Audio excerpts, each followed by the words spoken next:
Rats. Dang it. That's pretty much That's it. I we mean, literally get that line in there. I was like, of course, yeah, of course yeah, they get that. With an exclamation point. I mean, which is when they funny were, because yeah, it's got an exclamation mark on like HBO Max, but if yeah. you look at the title card, no exclamation mark. No, I was confused there. I think we've had this happen like one time where like, oh, I remember. Okay, it was during Batman season 3, Girls' Night Out, and I was being really annoyed with where the apostrophe went because remember, oh, because it was yeah. like, is it girls as a girl apostrophe s, or is it girls with the apostrophe at the end? And Right. the former English teacher in me was just like, it's two different meanings. Make up your mind. Yeah, because if it's the plural and you want to show it's the ownership of Possessive. nights, the possessive, you put the apostrophe after the S, Right. but if it's one girl and it's like, oh, this is this girl's night out or something. Exactly. Yeah. I'm so proud of you, Dave. Oh, yeah, I know about my apostrophes at least. You understand grammar. Pronunciations. Yeah. I struggle with pronunciations. Pronunciations you suck at. I suck at, but I know where my apostrophes go. That's because, like, especially, hey, if Matt Reeves says something, Matt Reeves Batman, it's like, because it has an S. His name already ends with an S. Yeah, so you put it right at the, exactly. So, anyways, there's our English lesson for today, folks. Welcome. It's been a minute. It's been a minute. Yes. Very true. Very true. And good to see you guys out there. We got Horrible right here. My favorite thing about this episode is how it goes a long way towards showing Dana's worth. Yeah. And a demonstration of her capability. Yeah. And assets. He had to go there. He had Eric. I mean, let's be fair. It's not like we haven't gone there. So, I mean, well, that's another I'm going to bring up. Oh, man. I got a couple things that it's just. You told me. Okay. So, like, Dave talked to me for like 30 seconds before we went live. And so he's teased me with things because I have thoughts about this episode. Yeah. There's some thoughts. Yeah. Okay. Funny story. I'm going to start off with this.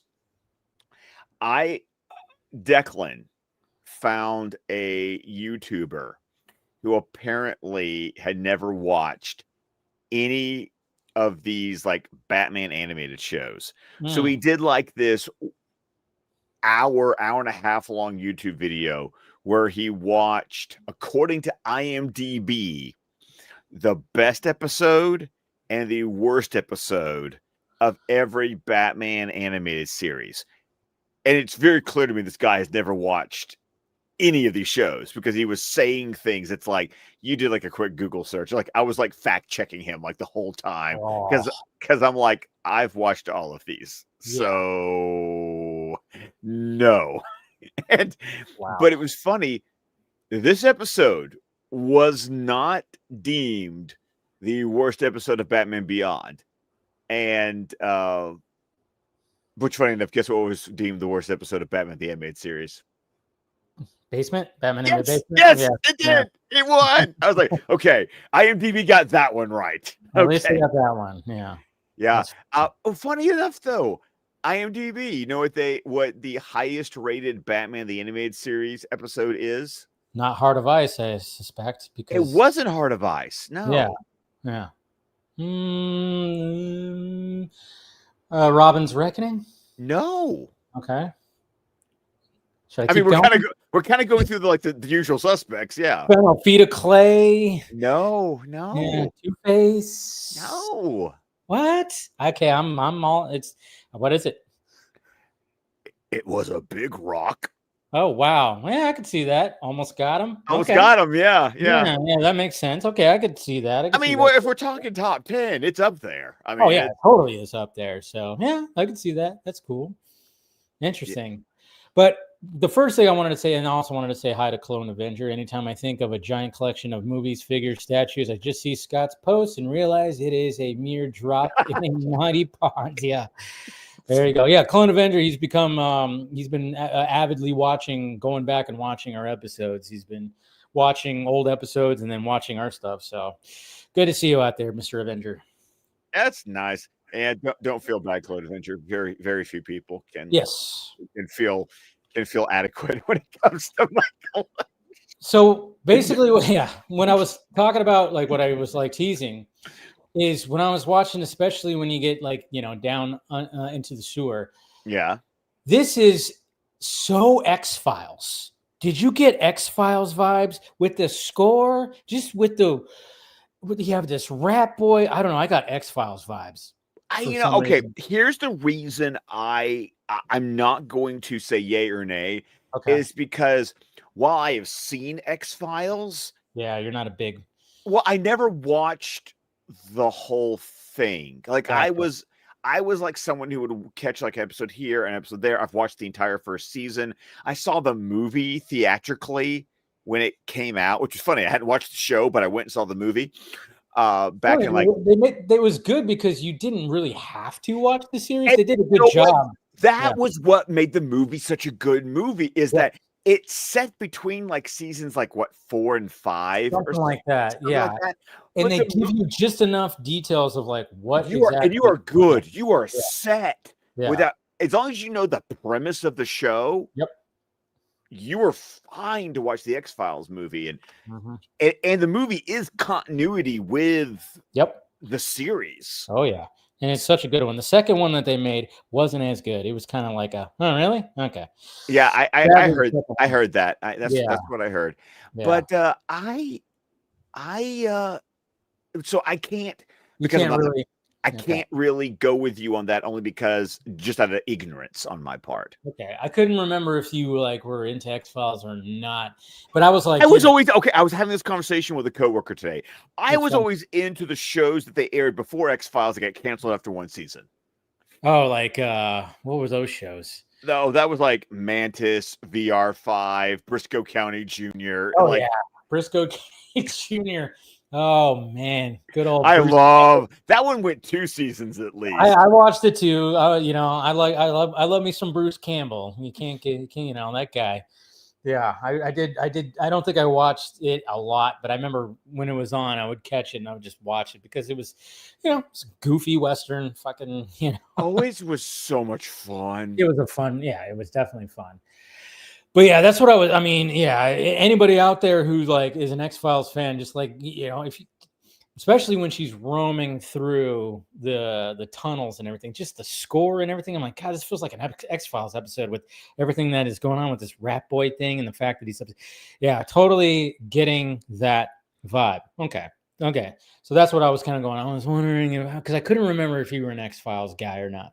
I bought the complete, I've got a bundle, like I've got all the movies, like it's on that list of a catch-up series, like a series, like a classic series that like I own it so I can eventually work my way through it, because I've got some of those. I've got shows that I go, I need to watch this from start to finish. And it's one of them. Yeah, for sure. Yeah, I mean, I've gone down. I've seen some of those episodes so many times. But then there's some episodes when I rewatch, I'm like, I don't fucking remember this. Okay, so let me ask you this: did you like the one-offs or did you like the mythology episodes? I like more of the mythology because it's just, those ones, because it always had to do with aliens, and the conspiracy, and the smoking guy and everything. It's like. So, I mean, I always like those ones better. Because that's always like a delineation with X-Files fans. It's like you either love the one-offs or you wanted the mythology episodes. Because they actually released box sets that weren't complete season, that were pretty awesome. They released season box sets, but it was just the mythology episodes. That makes sense. If you wanted to skip all the one-offs and just watch the episodes that connected the whole alien conspiracy thing. So I always thought that was an interesting take on, if you don't like if you don't like unquote the filler episodes, here's a box set that cuts out all the filler episodes for you. It's so funny though, because there was more, it felt like there was more filler episodes sometimes Yeah, I mean, most of them. I mean, I guess not. I don't even know. I'm kind of wondering what the ratio was, because. But then it was funny because some of those filler episodes were they're awesome. They're so No, awesome. that was the thing. X-Files had really good one-offs. Yeah. Like, So remember the one that was written by Stephen King with the little doll and girl. yes, I saw that I love episode. to play. Yeah. And it was funny too because that one-off episode barely had Mulder in it. Like it was Scully on vacation, trying to be on vacation, and she just stumbled into this crazy madness in this town. And then occasionally Mulder would like call her up like a couple of times. They had kind of those episodes where one of them wasn't like taking part, Anyways, yeah, there's our X-Files tangent right there. I'm just saying that's what this episode just felt like. Man, somebody was watching X-Files before they watched this. But you know what? That would have been like, we're in the ballpark. Like, we would have been in like the later seasons of X-Files, but we still would have been like in that ballpark. So I respect your I respect your comparison, I son. appreciate that, Scott. You're welcome. But yeah, so we got this episode that is rats, and it's very fitting for this episode because you start off with a news report saying about these giant rats that are going around Gotham that people are. It's such a TMZ kind of it's such Yeah. a TMZ kind of like, but not even TMZ. It's more like, I don't know, like it's those it. What is the television version of the grocery tabloids? Like that's, like world Extra. Extra. There could be something like that. Yeah, I don't know. Now that was more gossipy. Wasn't there something called Hard Copy at one point, or I don't know. There was hard. I used to watch Hard Copy. Yeah, but that was more like crimey kind of stuff. Yeah, that was, There probably was something that was more sleazier. yeah. I mean, TMZ is a pretty good one. I mean, it's still around too. So, but they're pretty. I guess I don't know.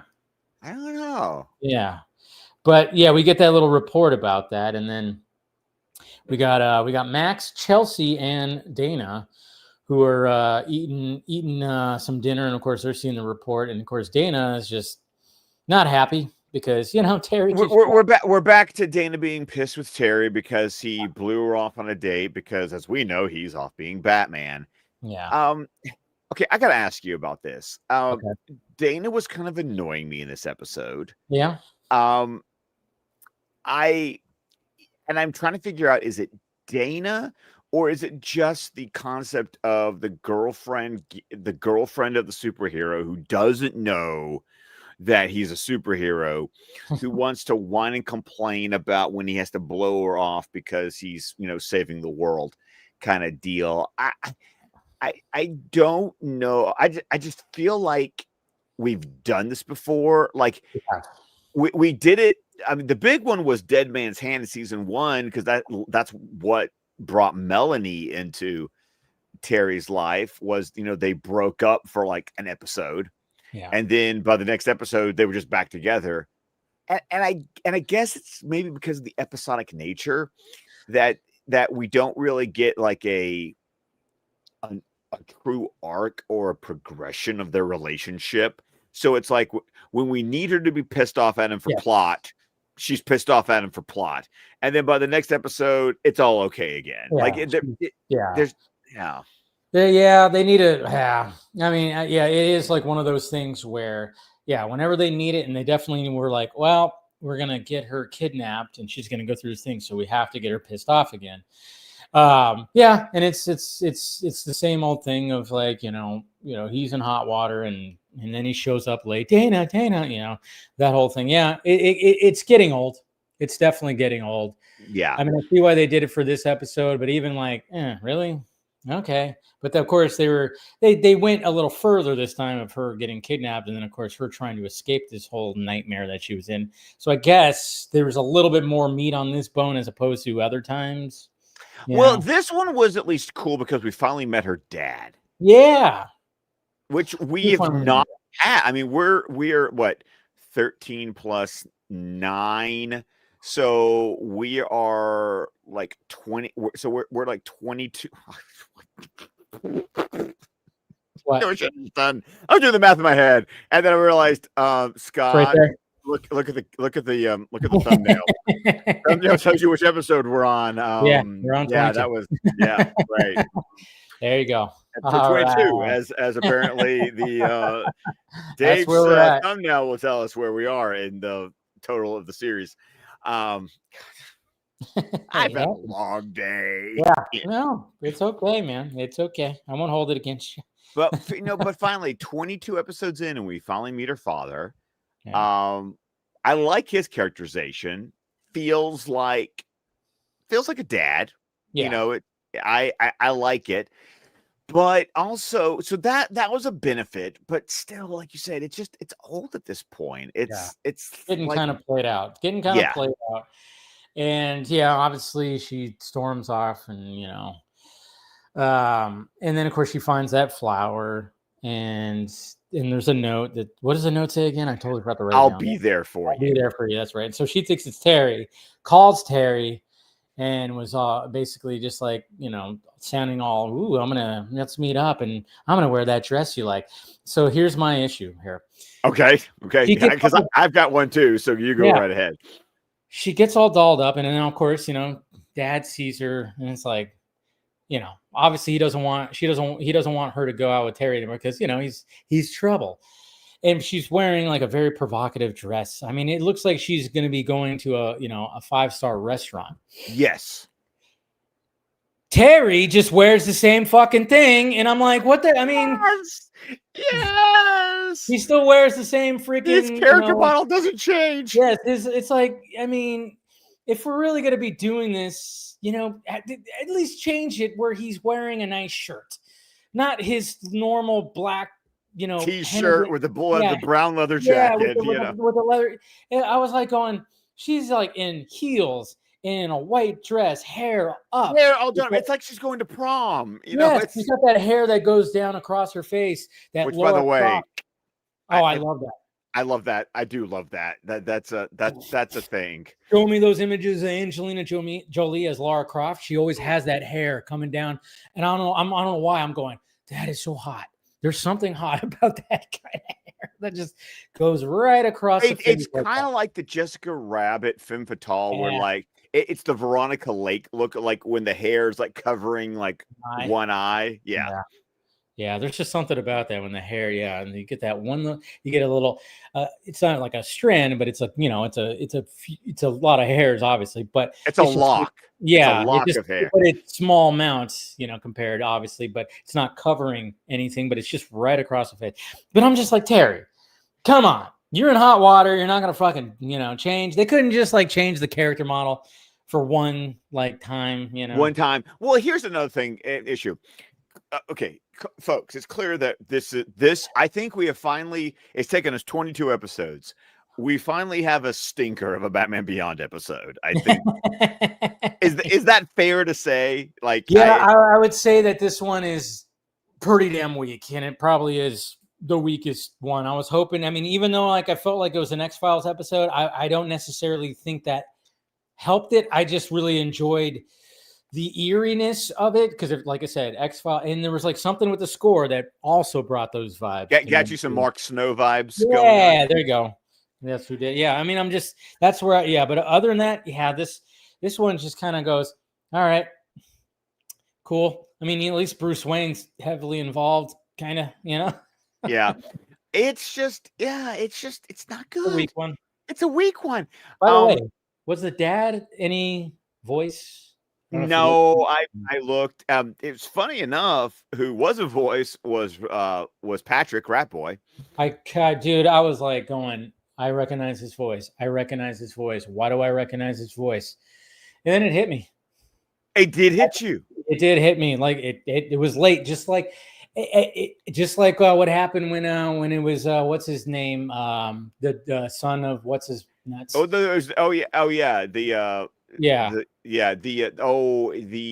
grandson from Lost Soul. That was from Boy Meets World. Yeah. Yes. God, I can't remember his name right now. I'm thinking who played Sean Hunter. What the frick is his actual name? But yeah, it was him. Took me a bit. And again, back to my childhood with another sitcom. It's fucking Mark from Home Improvement. Yes. Taryn something. I can't remember his last name. Taryn Noah Smith. Noah Smith. There it is. Yeah, because, well, I think why, again, it was because when you watch like the first 3 or 4 seasons, he's a kid. He's got a high voice. But then there's one season, all of a sudden, he just shot up and he grew a deep voice. He hit puberty big time, obviously. And then I was going, yeah. And that's where it started. I was like, I know it. And I was going, come on. And sure enough, I was like, wait, I'm pretty sure that's Mark, Taryn, whatever. Did you confirm it, or did you just coming in going? Oh, no. I was 85% sure. No. You nailed it. You nailed it perfectly. Yeah, no, yes. I know. I was like, oh no, I didn't. Yeah, it was like, but it was one of those. I'm like, God damn it, please come on, brain, you got this, and it almost took to the end. Yeah, to the end. God damn it! Hey, but you get there. You crossed the finish line. I did. But I thought maybe the dad was also a voice, but no. And I looked, and I was just like, no, dad wasn't a voice that at least stood out to me. I will be honest, because the name didn't even strike me. I didn't even bother with a passing Google search. But yeah, I think another thing, besides the fact that Terry didn't even bother getting dressed up for this date, where I'm wearing the dress that you like. Also the fact that all Dana needed was a flower in her car. Yeah. And suddenly it's like the whiplash of, I've gone from I hate you, I don't want to see you, to, hey, let's go on a date and I wear the dress you really like. It also doesn't make sense, because she was storming out of the restaurant where Terry was at. She finds the flower. They were at school. That was like the cafeteria. They were at school. Oh, they were okay. For some reason. Okay. Sorry. Brain fart. I thought that was a different day that she found Yes. it. Okay. For some reason, I guess I was just writing down. I don't know. All right. Never mind. For some reason, I thought it was right after she already stormed out and she found it. No. Oh, I'm sorry. No, she found it. You kept calling it a restaurant. I was saying, no, they were at the cafeteria. Yeah, Chelsea and Max and Dana were at like an outdoor seating area at Hamilton school. Hill High. Yeah. And she storms to the parking lot to her car. Yeah. And then it's there. So she could have just went right back and said, "Aw," but I don't know. Right. And it's also kind of like, so do you think that he dropped the flower before he came to see you, where you could then be pissed off and storm like this episode doesn't do Dana much favors, Yeah. It really doesn't. And then it just, instead of just like going back home and then calling him and and saying all this stuff, it's like, okay. Just there's a lot of things just don't make sense. But things happen because the plot said so. Said so. And then we already know that once Terry gets on the freaking subway in his normal clothing, that he's going, his phone rings, and then I love how he goes, "Please say it's a wrong number." It's like, maybe just don't even answer. It's like, just don't answer. But please, like you're not going to pick up the phone when Bruce Wayne calls. Yeah, that's the thing. It's like, and then he'll know that hello, we have a deal here. So naturally, and then we get this Mad Bomber guy, Mad Stan. First appearance of Mad Stan. Yeah, Mad Stan. I actually had to go back because I just remember Mad Stan. He and I had to go back and go, wait a minute, have we seen Mad Stan? I was like, no, this is the first appearance of Mad Stan, and he's quite the opponent. That's for damn sure.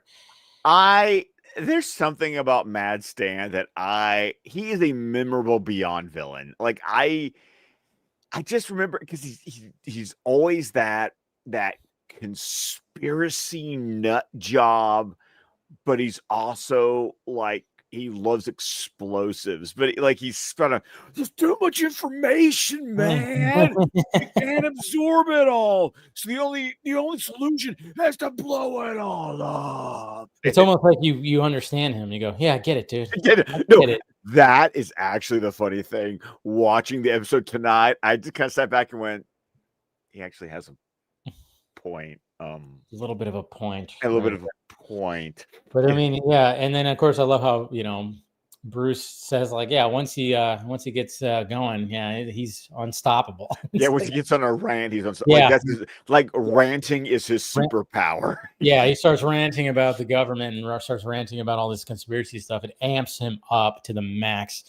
And yeah, Terry like gets his ass handed to him a little bit, but luckily he takes him out. But man, it's probably the best. It's the best part of the episode. The episode, it is. It is. Mad Stan is the best part of this episode. I also love, you know what's wrong with the world, man? And Terry's like, too many overdue library books. Another good line.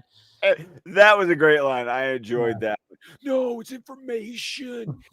There's too many bits and bytes. And I'm like, okay, another one of those prophetic episodes where we're just like, yeah, you weren't wrong. You were just 25 years early. A little bit, yeah. So it's a cool little fight scene because he Terry's. I mean, to the point where he's doing wrestling moves. Yep. He's slamming him down, and then he ends up sticking the ears into the ground, and like Terry can't even get out of it. It's almost like a well, it is a cartoon, but like a Looney Tunes cartoon. It is a Looney, it's a Looney Tune. But then he kicks him, and then of course Terry using like his little rocket boosters in his boots and all this stuff.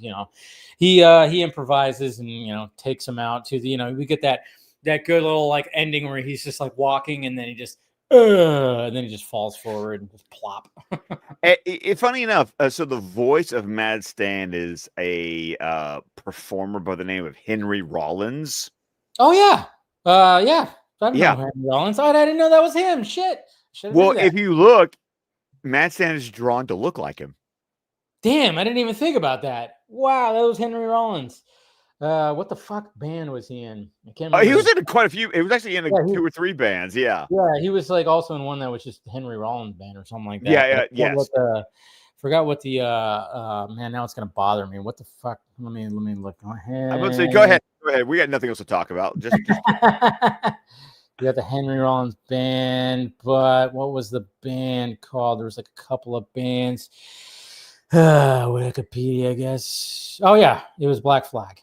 Yeah, Black Flag. Okay. Black Flag. Yeah, I knew. I was like, there was and then he was in the Rollins band. He was in a band called State of Alert. So yeah, he's always been a conspiracy guy. So fuck, I should have put that together. I know. I was a little disappointed. Like I thought that was going to be like the big connection we made. Totally didn't even think about that. I did not think about that. Oh man, you got Mark Taylor from Home Improvement. Yeah, I got because I was. Did not even think. I was like, oh, okay, this is, and I was like, oh, this is a cool scene. And I was like, there's not much that I'm gonna take notes on. I'm just gonna watch it because they're just beating the shit out of each other, and did not even put that together. I'm gonna go back and watch that and see how wow, I'm blown away. See now, I kind of this is why this part's the best. This is why this part's the best part of the episode. The episode, right? Yeah. We don't need to talk about the rest. Well, frankly, there's not a lot to talk. I mean, there's I know. I'm just, it hurt a little bit watching it tonight. I don't like coming into these streams going, Dave, I didn't actually like the episode. Do we have to talk about it? I know. Well, so and it's not, but it's also not so. I mean, it's not so bad that it's almost fun to talk. Like Batman in his basement. We had so much. We could give that episode crap. Like, this is just one of those that's just like, it's not good, but it's also just kind of, it's not good in that meh sort of way where it's like, it's not even fun to make fun of it. Like, it's not even bad enough to make fun of it. It's just weak. It is pretty weak. I think you find it more weak than I did, just because, like I said, it felt like an X-Files episode, so that brings it up a notch. That gives you something to hold on to. Yeah, and now that I know that, now that I found out that was Henry Rollins, it might have just bumped it up a little bit too. Because I'm like, shit, I should have realized that was that guy. Because, and look up Henry Rollins if you're listening or watching. You know who it is. You've seen him in many things. And anyways, wow, that just blew my mind. I should have freaking caught that. See, now I'm disappointed. I caught Mark Taylor. If I don't make you feel disappointed about your choices in life, then I what? felt good. I know, and I had Now to I tear don't. you down because Yeah. that is what makes me feel good. Oh shit. Well, we both get our good feels for this episode at least, But anyway, so yeah, so of course naturally we cut to Dana just standing in front of the Rhino. Is that what it was? The Rhino or the Rhino, whatever I'm restaurant. gonna be honest with you, didn't even pay attention. Yeah, it was called like the Rhino. Not a really fancy restaurant because you know what she likes to get there? Chili. So why is she dressed up like God. Sorry, I almost like went into Trump right there. Not a good restaurant. Why is she dressed up like that? I'm like, there's you don't. I mean, I get it. She's dressing up for Terry, but I'm going to eat chili. And it's a white dress. Yeah, Who is going to eat fuck? chili in a white dress? Good Listen, Lord. I love chili more than Chili's good. anybody. My wife has the ultimate chili recipe. That's awesome. But you know what? Do you want to know what it is? I Sure. even have it on my phone. That's how good it is. That's how good it is. Well, it's also a great one because it's one of those that you just dump everything in a pot and then you just Let it do its thing. let it do its thing. So yeah, here we go. Okay. Now remember, this is for you to make a giant pot of chili. Like, Yeah, you have to get one of those big pots, right? Yeah, exactly. So 2 packets of French's Chili-O mix, 2 cans of diced tomatoes, 1 can of Rotel tomatoes, 2 cans of pinto beans, 2 cans of light red kidney beans, 2 cans of dark red kidney beans, and 2 pounds of ground beef. 2 pounds. Wow. Sounds delicious. Put a little freaking shredded cheddar on top of that. Well, okay. And that's the thing is like once you've done that, then on the table, Little you chive. got some chives, Yeah. some sour cream, some Mhm. cheese. Of course, for me, I can't have chili without making grilled cheese sandwiches. Oh, okay. So you have to have a little something like that with it, huh? Well, it's You dip always it. like, Yeah. oh, I dip it. Absolutely. Yeah. No, I get it. That sounds good. Sounds like if I was leaving your house, I'd be rolling down the windows after that. But hey, Well, sounds awesome. beans, the musical fruit. The more you Yeah. eat, the more you toot. The more you toot, the better you feel. Beans after every meal. There you go. It's the best part of the stream right here. Chili recipe. But yeah, so so obviously when he's fighting him, and then so then she of course gets upset again because he's not there, and then she finds another flower in an alleyway, which is like, oh, that's smart. Okay, stop it with the alleys in Gotham City. Right? It's freaking Gotham City. Yeah. Stop with the alleys. Yeah. There's a reason why they have a section called crime alley. I mean, yeah, they're trying to tell you something there, But and then of course these the big rats come out, and she she gets taken. And then we get to meet good old rat boy Patrick in his little headquarters, which is kind of cool. There's some little Easter eggs in there. There is some Easter eggs, yes. Yeah. Felt a little bit like the toy collector from Beware the Great Ghost.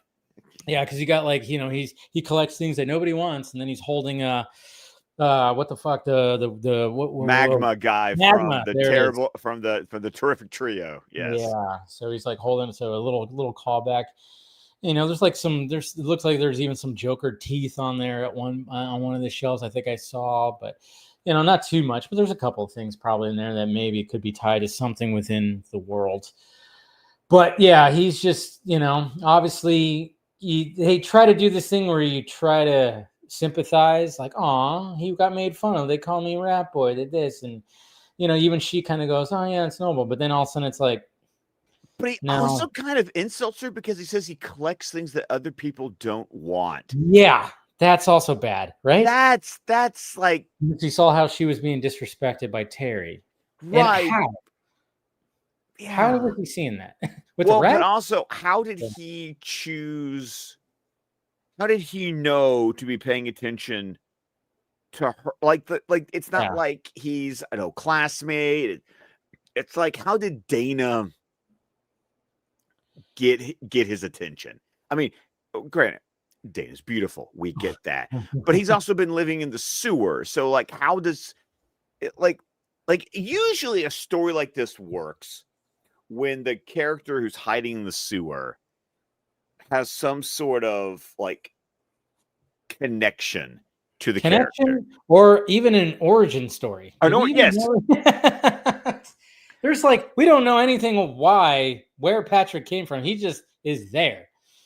The only thing we get is that pit of toxic waste, which kind of explains the giant man-eating rats. And I'm wondering, are they implying that Patrick got mutated by this toxic waste, or like, what's funny is like, Eric's even in the chat right now. It would have been cool. What if they tied it to the splicer fucking thing? That would have been great. That would have been great. Like a splicer thing that went wrong. Wrong. Like, yes. You know? That would have been a good fucking, hey, okay, there's a little origin story. Ed, I was like thinking that, but the episode never actually delivered on that. No. That would have been cool. Yeah. That way, but we just know fuck all about this dude. He just, and then he turns on her real quick, you know? The turning on her is, I know it's really hard to use the word believable, but for someone who's clearly so emotionally underdeveloped or stunted and lonely, and Dana's hot, and you have this white knight syndrome that you actually think you're doing her a favor. You actually think that you're saving her from a world that doesn't want her or appreciate her. And then when she metaphorically spits in your face by trying to run away from you, I can get how someone with his underdeveloped emotional mindset would turn on her. That actually tracks for me in this episode. Okay. Yeah, no, I see what you're saying. And so we get that. And then, of course, we get, Terry making the phone call of, I know you won't ever want to see me again, but please call me back. And then he gets a knock on the door, and then fucking, hey, it's her dad. I mean, that's a powerful dude. Lifts Terry up. I want to know, okay, Mr. Tan, what do you do for a living? You know, I saw you just tapping away at a computer at your home. Who's been hitting the gym? I mean, come on. Dude. And he was, because obviously Dana didn't show up last night, and the last she heard that she was meeting with him. So naturally he would do that. And then, of course, threatens him like anything happens. Yeah, he's probably gonna get more than he wants. But so then, of course, we get more of it. And then Dana is like, well, I'm hungry. And then he's just like, how about some turkey jerky or some, I forgot what the other thing that he even pointed out, but he's just like, he has this like within like his pockets. I don't know. It's gross. And then, of course, showing her where the little flowers came from, where he came up with this thing where he can grow these flowers without sunlight, as if that's going to impress her. It doesn't. It doesn't. No. Yeah. No. I'm sorry to tell you that brains has not been something that apparently is on or ingenuity is not on Dana's priority list. No, especially when you look like him. Yes. So, and then she wants to like get that chili from the Rhino, the restaurant. And, she was like, hey, let's go grab some and blah, blah, blah. So, and of course, he was like, no, you need to stay here. I'll go get it kind of thing. And okay. Like, credit to Dana. That was an attempt to get out of there. Yeah. That, the idea that if she could get to the surface world, that would work. So, hey, credit to Dana. She was thinking. She was thinking about that. Yeah.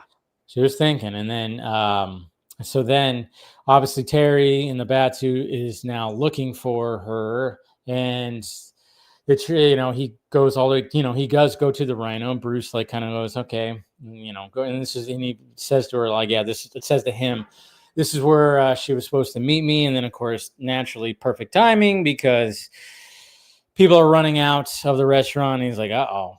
And goes in there, and of course, the big rats are roaming around the kitchen. Wow, they have a rat problem. Of course, we get that joke. Right. Yeah, and then of course we see Patrick in there filling up, cups for chili.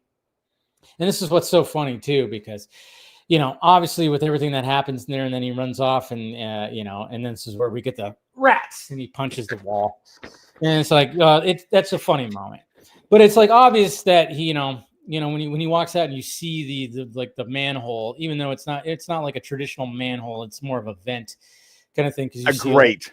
Yeah, a crate. Yeah, a grate. Yeah. So you see like a crate. Yeah, a crate is what we. Yeah, totally. Shut up.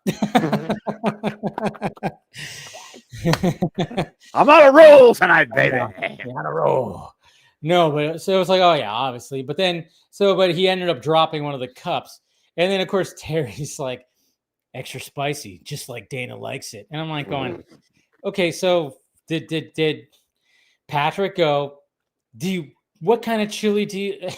I don't know. We're pulling this so much apart. We're overthinking this. I think we are. Well, it's because we... Yeah. It's just a dumb episode. Like it's like, well, okay, so this is how he's going to find out where she is because of chili. And the trail of chili going to the grate. Like, okay. Like, oh, okay. And even Bruce was like, it was so funny too, because Bruce even goes, are you actually going down there? It's like, Bruce, you used to chase Killer Croc without this armored bat suit going in the sewers. What are you thinking? And then all I think about is that level in Arkham Asylum. Oh, fuck that level. Fuck that level. I hated that level so much. You're walking across those wood planks. And you're just holding up your batarang, trying to find those spores. Yes. And then you hear the splash and the music, and you're like, "Where is he? Where is he?" And you're just throwing your batarangs. Where is he? Oh God, I hated that episode, that level so much. Oh, you just gave me some freaking PTSD from that. I was playing it like at 2 a.m. Like that. Good Lord, God. I mean, good on the creators for coming up with that, because it's so it's hard. Yeah, I just hated it because it was just it was adrenaline pumping. Like, yeah, there'd be times I'm like, where is he? And I'm just throwing my batarangs. Like, what? Because you never knew what direction he was coming. No, you never did. You just heard the splash and the music got intense, and then you just and then it was like, fucking run. Yeah. Seriously. Anyways, but yeah, that was just kind of funny. I'm like, okay, of course he's gonna go down there, Bruce. Yes. That's what's going to okay. So in our journey of watching the mutual respect grow between Terry and Bruce, I just like how Bruce was like, be careful. Like it's like it was almost Bruce saying, you got this. Go. Yeah. You got this, but be careful, obviously. So then then we get this long scene of Dana finding a flashlight. And then this is where, and like I said, this is where it felt very X-Files for me, because just the score, the score was like, it felt so X-Files. And she's just going through, it's like this, anytime, you're seeing like these big, this underworld of pipes, big pipes, and right, a sewer that feels like it's a city. Yeah, pretty much. And she's trying to get through it in her dress. She has to get through this spot where she has to like get around this big pipe. She drops the flashlight, which is never good. And it's so dramatic too. Those flashlights, like slow. And also it just feels like such filler in the episode. It feels like adding in the episode. Totally is. This scene goes on for way too long. Yeah, and that's part of it. It's like who directed that part with the flashlight in slow motion? Zack Snyder. All right, I'm here. Now, That reminds me of that Teen Titans Go episode where they where it leads into the section where it leads into like the Zack Snyder's Justice League with the Parademon section. No. But yeah, that was good. And then, of course, she gets to a part where there's, a bunch of water. She has to get into it. So she does the proper thing of taking off her heels and, kind of just tiptoeing through. But then, of course, there's like a big rat that just kind of swims by her, which is gross. And then she falls into a part where it makes her. Okay, I'm sorry. I really cannot stand when people in these shows get into sewer water. It's just, it's just so. And then she actually dives in and swims in it. Yeah, she actually fully submerges and all this stuff.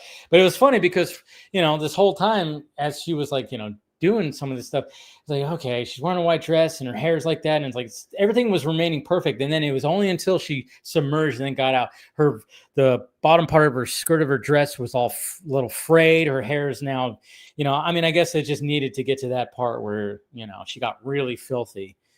And and then of course there's Patrick that shows back up, to get her back out after she falls again, and then a bunch of the big rats are, it's kind of a cool shot where she falls down, and of course you get that thing where it's like there's just blackness through like this, tunnel, whatever, and then all of a sudden they do the thing where like the red eyes just all flicker. You see all the red eyes just that was kind of like a cool shot because it's very creepy, but then good old Rat Boy to the rescue, right? And then this is where we come in. Hey, why not? Why not, Dave? Come on. Like I said, there's not, I will give Dana some props here because, we'll go with we'll start the clip. I like how the dress went from white to like that. It's like good job. Not eating. Yeah. Guess I'm not hungry. Yeah. Are you upset? What? Just No because shit, I'm trapped in the Patrick. sewers with a head case whose idea of a good time is hanging with rodents? Why would I be upset? Okay. Now Dana, however, while she's being honest, not a smart move when you talk about Just your like all the captor. others. What? Exactly. I thought you'd understand, but you're no different. You're no You mean different. you've done this before? With other kids the world didn't want. I could see them all from down here. I took them away from all that and gave them a home. What happened to It them? was right there when I realized it was Mark. They don't make fun of me anymore. I was like going, he's got a nasally type voice. What is that? Yes. Oh my god! You shouldn't have made fun of me. Man. How did you... Never mind that. Stay behind me.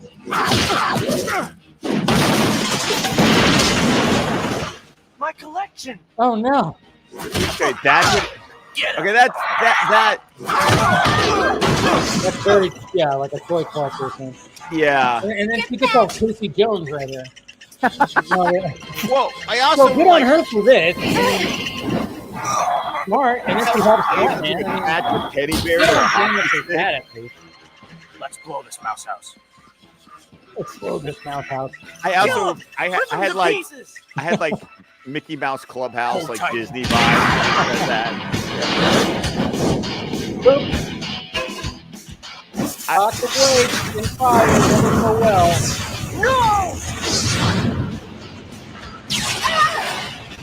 Burn, baby, burn. Patrick just died.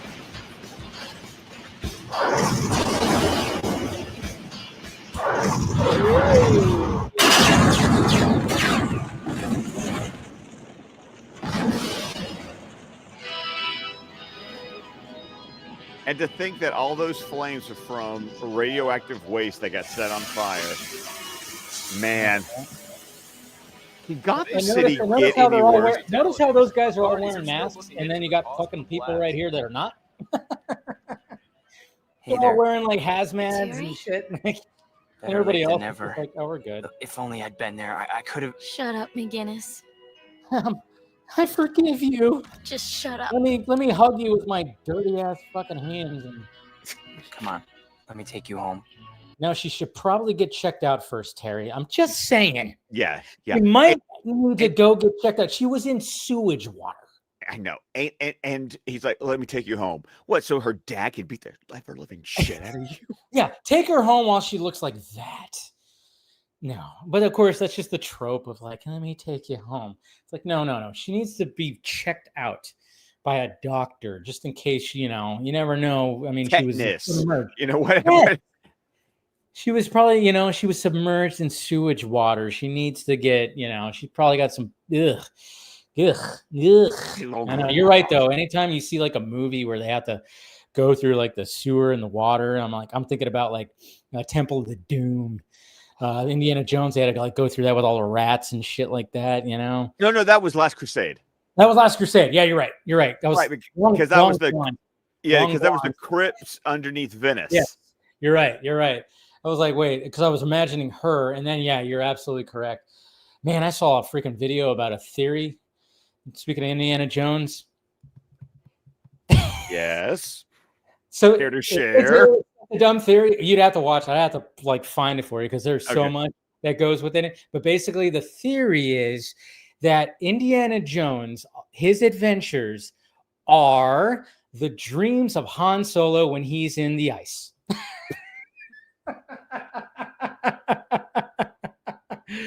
But you know what's funny? When they start breaking down certain things, certain things that connect. Oh, I love this shit. I love falling down these the rabbit hole of this kind of shit. I'll have to find the video and send it to you because it's probably like a 3-4 minute video, and I was like, oh my god, fuck. But I was like, well, that's kind of funny. So my nephew loved Indiana Jones, and now he's like obsessed with Star Wars. I might have to send this video to my nephew. Yes, I'm gonna have to try to find it. And you don't have TikTok, right? Because that's I don't. Okay, no. I'm sure it's on somewhere else, but I'll find it and I'll send it to you. No, that's China. China. Yeah. So it is. It was. I was just scrolling last night and I started watching it, and they, like they said, they make some interesting connections. I'm just saying, but it's obviously bullshit. But then again, you almost go, fuck, I could see. You're too much. Like George, what were you thinking? Yeah. They make some of the stuff you're like, all right, you're definitely reaching with that one. But it was a fun video, and I like those theory videos when they pop up because it's like, oh, is that really true? And sometimes it makes sense. But my favorite one was the one that was like all the Pixar movies exist in the same universe. Oh yeah. Which because there's little Easter eggs. There's lots of little Easter eggs. Yeah. Which I like that one. I actually think that's partially true. I like to believe that it is, but it probably isn't. Anyways, there you go, guys. Rats. We still managed to go almost an hour. Yeah, we did. Like I said, there's some good things. There's some bad things. A lot of bad. There's a lot of bad things. But hey, it's watch it for Mad Stan. That's Yeah. So what do we got next week? Mind games. Yeah. And I wish I could tease this for you, but I am realizing I know season 1 of Batman Beyond like the back of my hand, and I am super dark on season 2. I don't know what was going on in my life, but for some reason, titles are not connecting with me. Like season 2 is really weak for me. I don't know why, but it's hard for me to admit that, Dave. But I'm like, yeah, season 2, I'm really fuzzy. It's okay. I don't remember this one either, and I just looked at the thumbnail, and it doesn't give you really any. It doesn't help at all. I looked too. Yeah. It just shows Batman in a bunch of like fog thing or smoke. I don't know, or it seems like he's somewhere in some kind of probably in some different reality or something. So if it's called Mind Games, and there's something about a psychic power. Yeah, I saw that. So I'm like, so when you see it, you go, okay, he's in some kind of fucking hallucination, projection or something. Yeah. So it doesn't really give too much. But hey, that's what we're going to be talking about next week. So make sure you guys come back here at the same time. And that's pretty much it. What do we got, Scott? What do you got to promote? Of course, follow me on X at ScottDC27, on Vero at Scott McClellan, Letterbox at Scott McClellan, ScottDC27. I will be seeing A Big, Bold, Beautiful Journey tomorrow, so that will be my next review. I have been pretty low key hyped, ready for this movie. First time I saw a trailer for this was when I went to go see The Life of Chuck. And it was one of those that I love how I've never heard about it until I see a trailer. And then I'm just like, I want to see this movie. It does look interesting. And I've been watching all the little interviews with Colin Farrell and Margot Robbie. And I'm just like, okay. Like the two of them like have wonderful chemistry. So I'm looking forward to that. That's really gonna be it. You know, I might be doing some TV reviews. I'm doing some catching up. You know, I finally started Terminalist Dark Wolf, like the vibe of the show. I am only 2 episodes behind now on Alien Earth. And but I will tell you this, I am loving the current season of Only Murders in the Building. I have a theory when it comes to long-standing TV shows, and I've been meaning to write a post on X about it. So look out for that. Like I want feedback on, I want some engagement on this because I have a TV series structure theory that I think holds up at least 99% of the time. And I'm very curious to see what other people's reaction to this theory is. I'm intrigued. You should turn it into a video also. Write a video essay or something about it. I might test it on. I'm going to test it on X, and then I might do a little video essay. Yeah, yes, because I'll do that sometimes when it comes to certain things that I see or put out there, and if on X, Twitter, whatever, it blows up, I'm like, all right, I need to talk about that on the stream, and then turn that into a video, and turn that into a clip. And you'd be surprised. Like I remember hearing about this from like another big YouTuber, like, hey, test things on social media, certain social media. If it blows up, make it into a video and then put it on that different platform.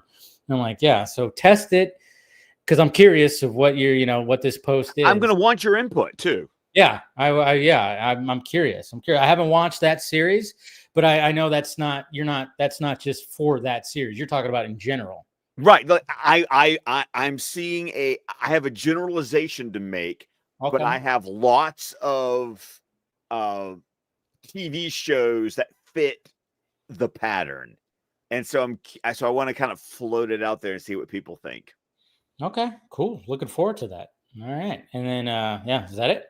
That's it. That's it. So look forward to his review of that. I am not seeing that movie tomorrow. I am seeing him. I'm going to check out that crazy fucking movie that apparently, I don't know, who knows what that one's gonna be like. I'm intrigued by it. I'm seeing some mixed reactions. Yes, so I'll be very curious to see what you land on it. Yeah, I mean, I like that trippy kind of shit. It's a football movie, which is also interesting. But even my dad when he saw that trailer, he was like, yeah, I'm in. I went, all right. I got another football movie that this one's gonna be like the Senior. The Senior, yeah, because when I was looking up tickets for him. I saw The Senior. I have no idea what the hell that is, but I saw a trailer for it. It's from Angel Studios. I had a feeling that's why I didn't see anything from it. Right, but when I went to go see Sketch, I saw the trailer. It's based on the true story. Now, I think the actual person, it was actually college, but the movie sets it in a high school. But it's about a guy who never finished his senior year of high school. So when he goes back to school as an adult, he still has a year of eligibility in football. Oh, wow. That is an interesting concept. It's like okay. So the idea is Michael Chiklis as a high school senior. That's who that was. Jesus. Yeah, it was Michael Chiklis on the high school football team. Yeah, because I just saw the poster and I'm like, that guy looks familiar. Fucking Michael Chiklis. Wow. Interesting. All right.